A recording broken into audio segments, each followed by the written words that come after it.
I've tagged a number of you MMA folks in this video. For the last couple of weeks I've been working at a place called DG Boxing in Long Beach. In the boxing environment, started to pick up a number of ideas about striking and their training methods, and thought it would be really helpful to share this particularly with the guys in the MMA world as well. One of the things I want you to notice here on the handles is that I've got the force coming off one end of the handle. It's asymmetric force at the handle. What I found, what I've realized working with the boxers is that strength of the wrist is very, very important to the amount of force that can be delivered in a punch. I really sort of twigged onto this as I watched them all getting so carefully taped before their sparring.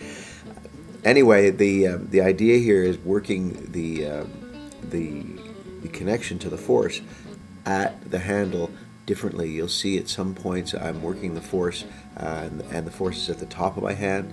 At the other times I'm working the force, it's at the bottom of my hand, and I'm using lots of different ways my wrists to finish off any resistance that I'm working with in any other range of motions. I'm finding that this is extremely helpful in terms of building wrist strength, and I'm thinking for all racket sports and a lot of other sports as well, this would be a useful way to build wrist strength in a range of motion. So it's quite a useful way to use the field handles. I expect there are other handles that can be used this way.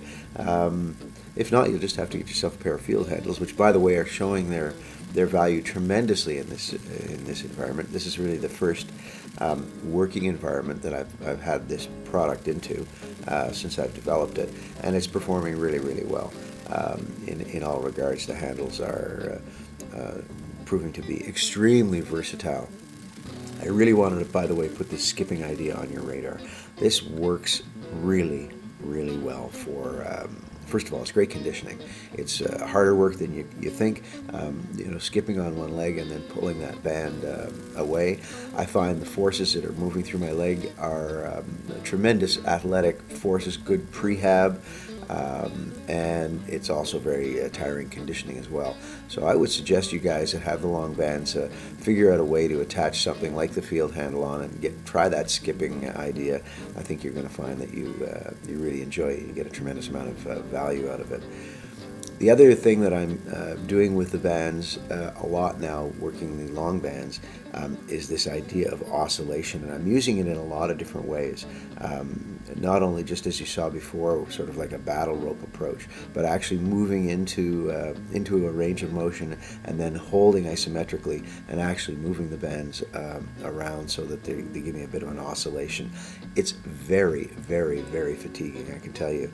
I have an approach with this using the bar as well that will absolutely gas you out. And then, of course, working on my footwork, starting to see how the whole footwork thing's here. One thing I'll say to you, change your lead from one side to the other as you're doing this so that you work bilaterally both sides. Anyway, lots of interesting boxing ideas and a few more coming. Thanks for watching the video. Cheers.